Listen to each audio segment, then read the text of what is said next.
Hello, this is ASEAN Movie Pulse interviews. I am Panos Kozafanasis and I'm here with Arthur Harari. Hello. Hello. How are you? I'm fine. I'm fine. Okay, good to have you here. So, thank you. Let's take things from the beginning. How did you end up being in the movie business? First an actor, then a director, or the opposite? How? Oh, no, I'm not really an actor. I occasionally act in films, mostly by friends, but I'm a director. I wanted to make films since I was a child, because I was I watched a lot of films with my brother, my older brother, who is now the DOP of the films that I make. And so it's been a very long passion, and so we started making films, amateur films, in when we were teenagers, and then progressively it was step by step more serious and more. And we found some money, and then, but I didn't go to a school. I went to the university to study cinema for 4 years in Paris. And then every short film that I was making was a little more complicated, ambitious in a general way. And then, yeah, it's been a long road to make my first feature film,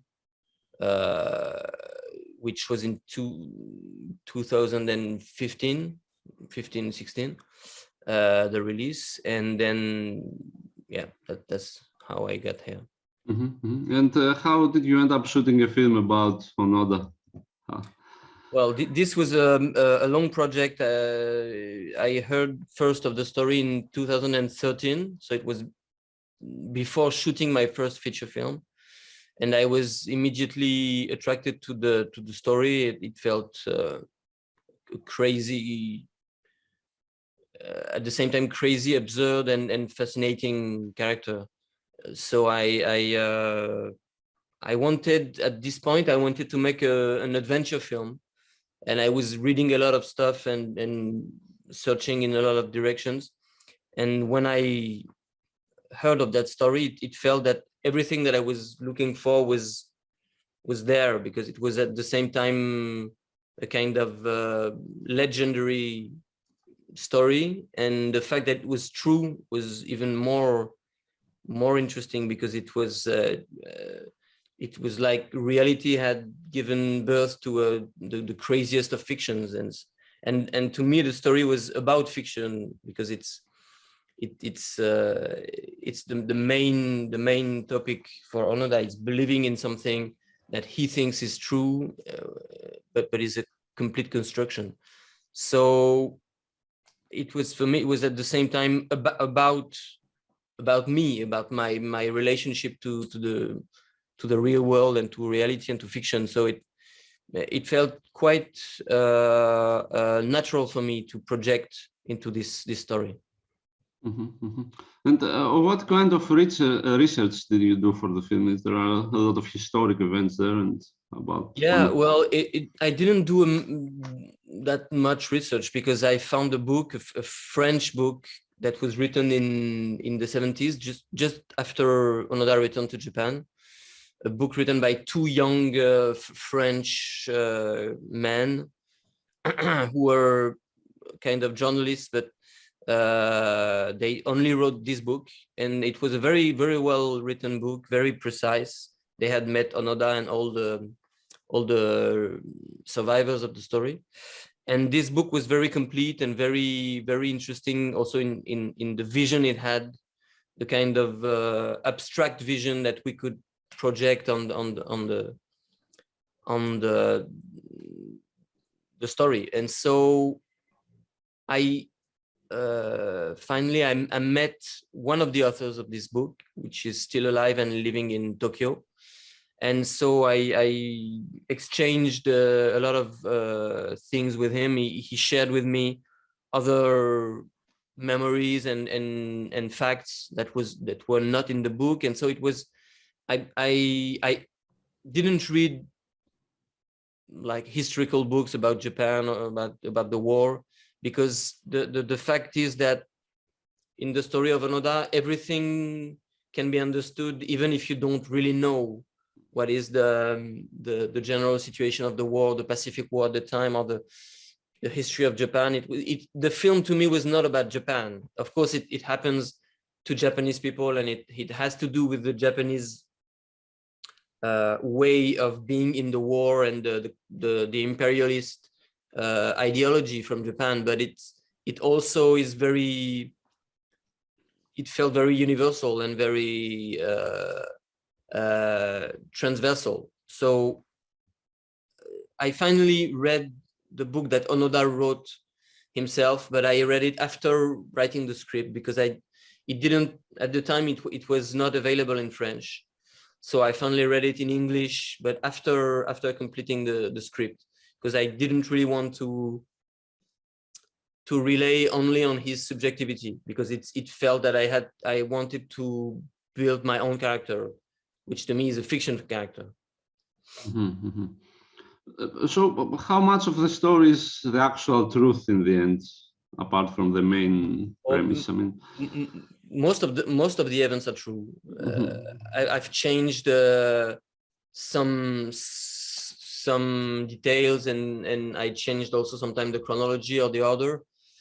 But the most important differences between the facts and the film is it concerns the beginning of the story, the fact that Onoda in the real life, Onoda was not, he didn't want to be a pilot, and he had no fear of heights, and the episode where he tells that he wanted to be a pilot and he couldn't, and then they proposed him to be a kamikaze. This is not true. This is invented. And also the fact that this character, the Major Taniguchi, well, there was a real guy called Taniguchi, and he was the last officer that Onoda saw before going to the island. So it was the officer that gave him his orders, his final orders. But this man was not his instructor. So in a way, I created one important figure based on 2 or 3 superiors that Onoda had. But the fact is that at the end, in 1974, it's this Major Taniguchi who came back to the island in the same circumstances that I show in the film, with this young adventurer from Tokyo, who was called Norio Suzuki. And he came back to the island to give Onoda his orders to surrender. So, and then there are a few episodes that are invented. For example, the episode with the Filipino peasant who is killed, and then the episode with the woman, Ines. These are fictional episodes. And I have a question after watching the film. He stayed in that place for 30 years or so. And how did the people in the area perceive his existence? They knew that he was there and they avoided him, or how was it? Yes, he was, of course, very, very famous for them for 30 years. Everybody knew that there was remaining soldier and several soldiers in the jungle, and then progressively less and less, and he finally was the only one. So he was perceived as a threat, and as he was called the devil from the mountain there. He was at the same time feared and hated. They hated him, of course, because he was the enemy. He was killing people, and he was the situation was very clear. But because he managed to stay alive, he became a kind of also a legend there, a negative legend. And when Onoda finally went out of the jungle and surrendered, actually this is not in the film, but there was a kind of secret arrangement between the Japanese government and the Filipino government. The Japanese paid a lot of money to get Onoda back because they didn't want him to be judged or killed by the Filipino. And it seems obvious that if there wouldn't have been this arrangement, Onoda would have been killed, either by partisans or in a non-official way, or he would have been arrested and trialed and condemned because of all the civilians that he had killed, because he killed a lot of people in the 30 years. So now it's still, there are a lot of people living in this island that still knew the period when Onoda was there. And I met one Filipino woman, a director, a film director, who is actually making a film, a documentary film about Onoda from the islanders' point of view. And she told me that her grand uncle had been killed by Onoda, so it's still a very difficult subject there, of course. And the film is also about the concept of duty, but in a bad way, I think, in a very negative meaning. What is your opinion about this whole concept of duty, particularly regarding during war times, let's say? Yes, well, it's a very complicated subject. It's my goal in making the film was not to make a statement about that, or to be very like to give the moral of the story, or to say it's bad to train people to be so faithful to their duty and to obey, because it seems so obvious that it's in a way monstrous in this story. The fact that obedience and the sense of duty leads a man to forget himself and to believe in a lie for 30 years. What I mean is that the story was speaking itself about that. I didn't want to impose my judgment, because it seemed to me very irrelevant and very easy for me, not having experienced any of those events and not having experienced war or anything, to say this is the good way, this is the bad way, and he's wrong. I wanted to tell the story as an adventure. The fact that we are put in Onoda's point of view, or almost in his point of view, a little bit on the side, but from his side. It seemed a very interesting place to live all the adventure, because we are with him, and at the same time we are forced to take some step away. I wanted to allow the audience to be critical about what was happening, but also to be in Onoda's shoes is a very uncomfortable place. And this seemed interesting, to be doing all the way with him, with this sense of duty, and to experience all the violence that it supposes. It seemed more interesting than to say, look at this crazy guy, just following his orders for 30 years. He's the bad guy. To me, it's more ambiguous than that. And can you give me some details about how the whole production came to be? It seems like quite an expensive film, considering its duration. And yeah, it's not that expensive for the film itself. It's approximately between 4.5 and 5 million euros. So it's of course it's not nothing. It's not a very small budget, but it's not a Hollywoodian budget. And we managed to make the film in such a way that it didn't cost as much as it should. What's in the screen, I think it should have cost 7 million or 8 million something. And because we had a kind of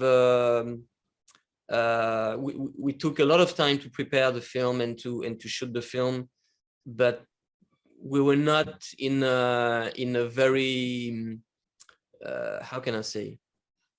Yeah, we were very committed to the film, and so we spent a lot of hours working without being paid for that amount of work. So and this is important because the film was built in a very free way, independent way. And this also in terms of production, the producer found he had to invent the way to produce the film and to to gather a lot of co-producers and to make them understand that we wanted to make the film this way and not in a very, once more, in an Hollywoodian way or whatever. So, well, because the film was in Japanese, it was very difficult to find money in France, a lot of money in France, because it's always linked to the language, the amount of money that you can find, especially the public money. So we almost succeeded in having all the subventions, the money that we could have, the public money we could have here. It was quite small because of the language. And then the producer found partners in a lot of countries. At one point, he was searching everywhere. Like, for instance, we had an idea for a Greek co-producer, which we invested in a way for a time, but it didn't succeed. And then he was looking for money in Mexico or in Lebanon or in China. So finally, we found money in Germany, in Belgium, which are pretty common co-producers for French films. But also in Italy, we had money from the Italian TV, which is more weird. Yeah. We didn't think we could find money there. Yeah. And from Japan? Yeah, from Japan, of course. We found a lot of money in Japan, which was not. At first, we had been told that it would be very difficult to find money in Japan for a film like that. But we found a co-producer, which is the main co-producer between France and Japan, which is called Masa Sawada. And he found a lot of money because he's good at finding money, I guess. And yeah, Japan is the second co-producing country in the film. And then we shot the film in Cambodia, so it's not a money co-production, but it's the fact that we made the film there makes Cambodia a co-producer. So I thought it was in the Philippines. I didn't realize it was in Cambodia. It's not in the Philippines. Okay. Can you tell me a bit more about the location? Where exactly in Cambodia and how? Well, in Cambodia, it's shot in the area of Kampot, which is a city in the south of Cambodia and on the seaside. And we found almost all the locations that we needed on the area of Kampot. The jungle and the village and the roads, the seaside. No, the seaside, the scenes on the seaside is on a small island. It's actually the only scene shot on an island because we recreated the island on the mainland. But yeah, the locations were crazy and beautiful. It's a beautiful country that I discovered for the location scout. And it was amazing shooting there. Also because the Japanese actors were, they spent 3 months away from Japan, and they felt very free and we all felt very, yeah, because none of us were in our countries except for of course, the Cambodian team, which was very important. But the main team and the actors were French and Japanese, and so to be away from our countries for so long, it felt very exciting making this film in these conditions. And can you tell me, now that you mentioned the actors, can you tell me a bit about the casting and your cooperation with the Japanese cast? Well, I spent a lot of time prior to the shooting on the casting phase. I was in Paris most of the time, and I was making trips to Tokyo. There was a little team in charge of the casting there, and we were talking every week, and they would send me videos of actors that they had casted, and I was also making research on my side on the internet.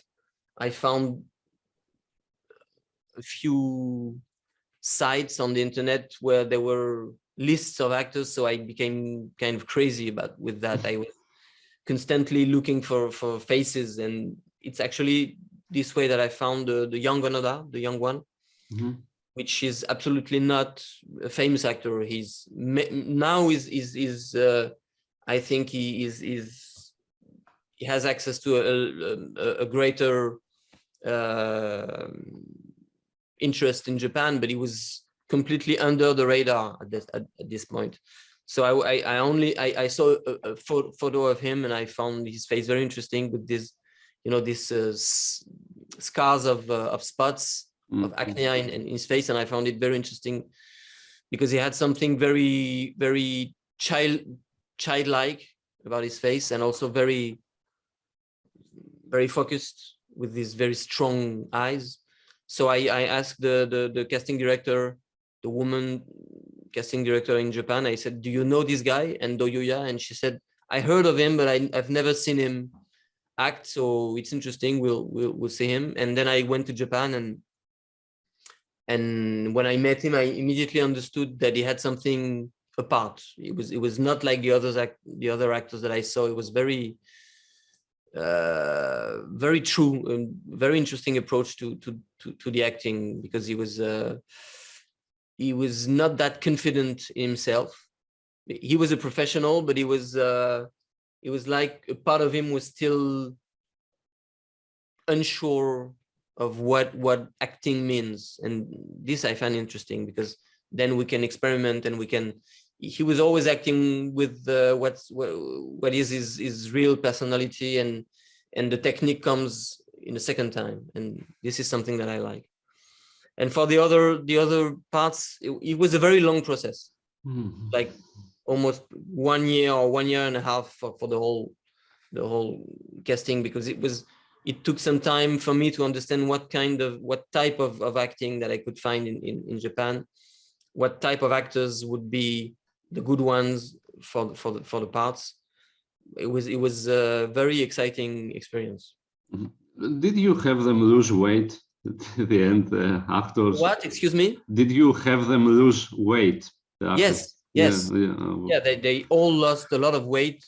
The one that lost the most is Kanji Tsuda, the older Onoda, and it was very, very impressive, because he's at the beginning he's not a fat guy.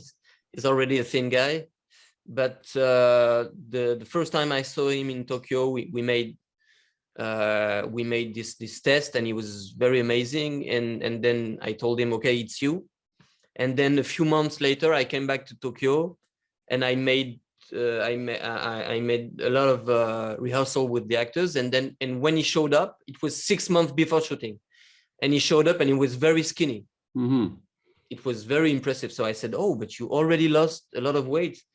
How are you going to do? Because it's in 6 months, you're not. And he said, no, I'm going to gain back those kilos and then lose them once more. It was just to make you see how I can look as Onoda. I understood at that point how much committed the actors in Japan can be. Yeah. Is that, you think, the biggest difference between Japanese and French European actors, let's say?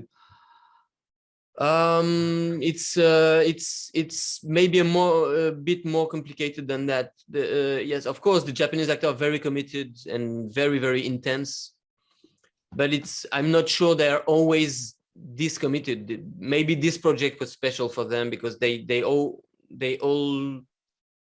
considered that it was a very important project for them because of the ambition of the film, and because also of the fact that most of these actors are not famous actors.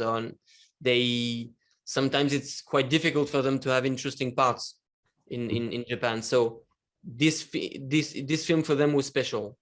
So they gave pretty much everything they could to the film. But one thing that I understood is that it's very difficult to be an actor in Japan.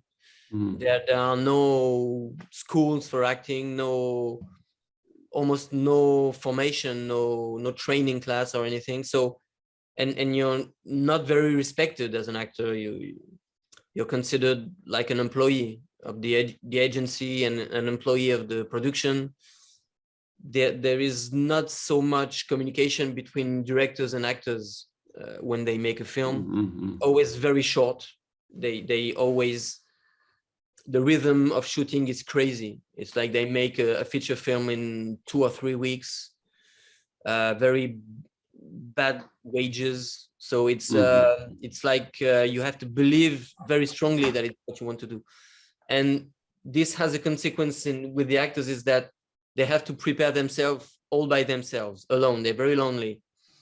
And so they prepare very strongly alone. They work a lot before the shootings, and they come to the set very prepared because they know that they won't have a lot of takes, a lot of time. And sometimes most of the time they're very frustrated because they don't have the opportunity to try things and to go very, very deeply into things. And so I understood that they were very autonomous. They had a lot of autonomy, and they prepared themselves very thoroughly before the shooting. And when they arrived on set, I was very impressed by the level of preparation and the level of commitment. But this is also because, like I said, the project was special for them. And how about Angeli Bayani? How did she come to be in the movie? Well, when I wrote the part for the Filipino Woman, I didn't know on Angeli Bayani yet, and it's actually it's the Cambodian producer, which is a friend, and he's also a director, a movie director, Devi Shu. He actually has a film in Cannes this year, in Un Certain Regard, his third feature film, and he's a close friend, and he knows very well all the Asian cinema, all the countries, because he lives in Cambodia and he traveled a lot in all Asia. And he was the one who proposed, who drew attention on Angeli Bayani, because he saw her in the films by Lav Diaz. And so I was interested, and I watched especially Norte, the film by Lav Diaz. And yeah, it was obvious that she was interesting for the part. So we got in touch with her, and she immediately said, okay, I'm interested. It's an interesting project, and it was great. She's a marvelous actress. And can you tell me a bit about the cinematography and what you wanted to do in the visual aspect of the film? There are very different aspects visually in the film. So, well, it's a broad subject, but I was working with my brother, and we worked a lot in advance. We prepared a lot. The mise en scène and we made, for a few scenes, we made a storyboard, because we had to be very precise for the special effects and the action scenes. But the preparation for the movie was very long, as I said, and so we rewatched a lot of films that we liked, and we discovered also new films, not only war films, but films also from the Philippines or from Japan, and we were very inspired also by classical US cinema, films by John Ford or by Samuel Fuller or Roy Walsh. And because there were a lot of influences, at some point it was a way for us to be, we would take things from here, from there, and then we felt free to make our own, to build progressively our own vision, which was partly classical and partly also very, we wanted the film to have a kind of very raw aspect, very real. We wanted the experience to be very, very direct. For instance, the elements, the rain, and we wanted, or the sweat, the fact that the actors would sweat. This was very important for me, because it was, my main obsession was not to make a history film. I wanted the audience to experience something in the present, forget that it was in the past and to forget that it was a French film, or to forget references, to have the sensation that they were living the experience with the actors, with the characters. And this also was very interesting in regards of the natural light, the fact that a lot of scenes are outside in the daylight, and we wanted to work with the natural light in a way that was very expressive, and also a kind of dreamy, like a mix. I could sum up the research for the visual aspect as we wanted the experience to be very real, and at the same time to feel a bit like somebody dreaming his own life. And so we were searching for this particular mood. And the film screened in Cannes, right? The premiere was. How was the reception from the audience? It was great. It was one of the first films shown in Cannes this year, because it was the opening of the section Un certain regard. And yes, it was amazing.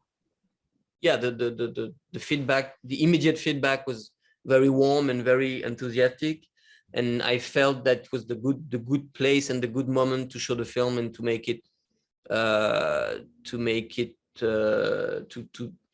give him its birth, because it's like the film is being born when you show it the first time. And it's so, yeah, I have nothing to say, but it was great. Has it screened in Japan? Yes, it was released in Japan last October. But I wasn't able to go there because of the COVID. But it was a very, very, very good release. Also, very good feedbacks, and the film for a foreign film of that length, it's a success there. Yeah. And now Third Window is releasing the DVD, right? Blu-ray. So yeah, in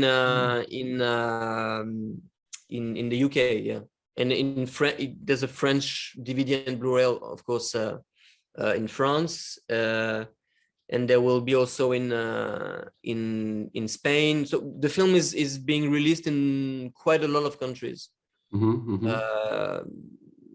I think it has been sold in more or less 20 countries. Oh, really? So it's good. It's really good for a film like that. The main preoccupation we had was the length of the film, because it's very long, and it's been especially difficult for an American release. But we found now an American distributor who is going to release the film. I don't know exactly when, but I think at the end of this year. So yeah, it's a good career for the film. And would you say, okay, maybe this is a bit naive question, but would you say that it is a Japanese film or a French film in the end? No, it's not. It's an interesting question. Once more, it's not easy to make a simple answer. It's a French film because I'm French, and because the initiative of the film came from France, and because also, even if it's not very obvious in the film, my culture is mostly French, and it's from there that I made the film. But at the same time, my goal was not to make a French film, was to make a film which you wouldn't know where it came from. So the fact that it's at the same time French and Japanese, because it's Japanese speaking and there's a lot of Japanese in the film, and Japanese energy put in the film, makes it also a Japanese film, but also a Cambodian film, because in terms of number, the most people that worked on the film are Cambodian. So if you add up all those nationalities, it makes the film from nowhere. So I'm not sure. And to me, the fact that the film is more important than its nationalities, this is the main thing.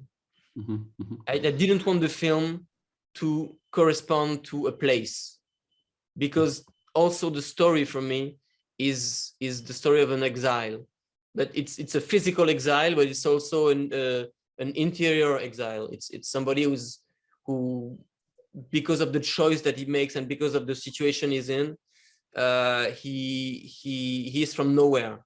He's kind of yes, it's like Ulysses going to make the war and then spending so many years outside of his place, and the idea of coming back is his whole life is about coming back, but it's not coming back this easy. So yeah, the adventure is more important than the place in a way.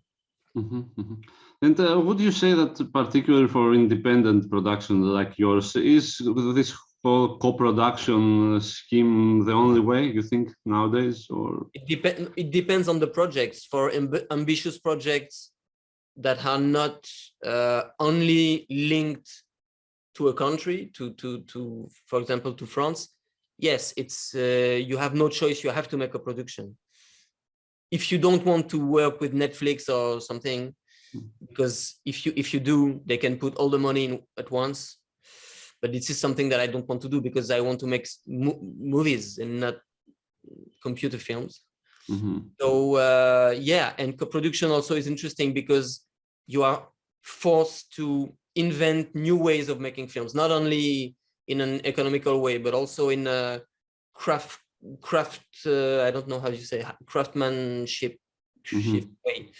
You have to invent the method and the way you design your film, you think your film, you build it, the relationship with all the different persons involved in the film makes you, it's also an experimental way of working, and this is something that I like.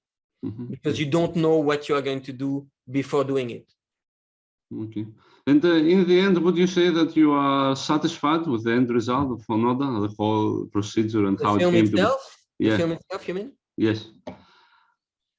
Yes, I from the position I'm in now, and because I don't really know what the film is now. I've received a lot of feedbacks, and I have to watch the film again and again in the years to come to finally, maybe at one point, understand a bit from the outside what is the film. But from the position that I'm now, the impression I have is that I have absolutely no frustration and no deceptions, because at every step of the making of this film, I was completely free and completely. And also I had the time. This is the most important thing for me, is that I had the time, all the time that I needed to shoot, to prepare, to edit, to write, to produce, to rehearse. I had really all the time that I needed, and I know that it's a luxury. And but it's also a luxury that you can afford, not necessarily by being rich, because we were not a rich production.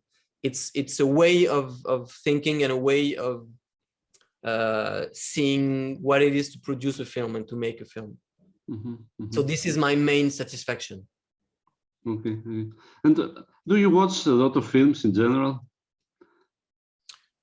Yes, nowadays a little less, maybe, because I have two daughters, and it depends on the moments what you have to do and what are your responsibilities. But at some point in my life, I was watching a lot of movies. Now, maybe also because I'm very obsessed by the idea of making movies and what is the movie that I have to make, I watch a little less movies, but I'm a cinephile, yes. And you think this is important for a director? To watch movies? Yes. Yes.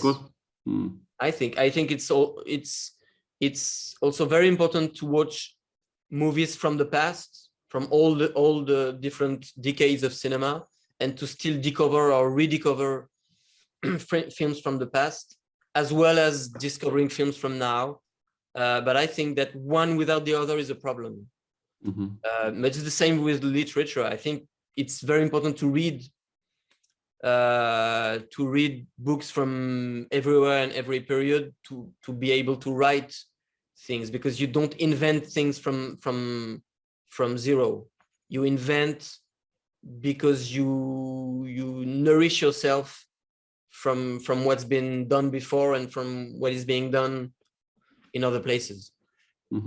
Okay, and the last question, I guess, any future projects, and maybe are you planning to work in Asia again, or? Well, the next film that I'm going to make will not be in Asia. I think it's going to be in France mainly. It's also a challenge for me because it's not that easy. This is weird, but it's not easy for me to imagine a film close to me and close to my place, close to my time. So I tried to force myself to find something to do that, because I began to feel a bit weird about that. Like because to me, react to something that is far away and that is exotic is easier. And so I was a bit, I had questions with myself about that. So, but that doesn't mean that I won't make films abroad. And I want to make films more exotic, like Onoda, because it's very exciting to me. And particularly, I really want to make films in Asia in the future, but I don't know which ones and where. I would love to make a film with Japanese actors again, but I don't know what film. The whole question is to find something you want to tell, a story you want to tell, something that fascinates you in a way that you will work on it for years. So, and this is always difficult for me to find. It's always a difficult process. It's not easy for me. I don't find something necessary every day. Okay, well, I guess that's it. Thank you very much, Arthur. Thank you. Hello, this was Asian Movie Pulse interviews from Panos Kotzathanasis and Arthur Harari. Have a nice day. Bye. Thank you. Bye-bye. Have a nice day.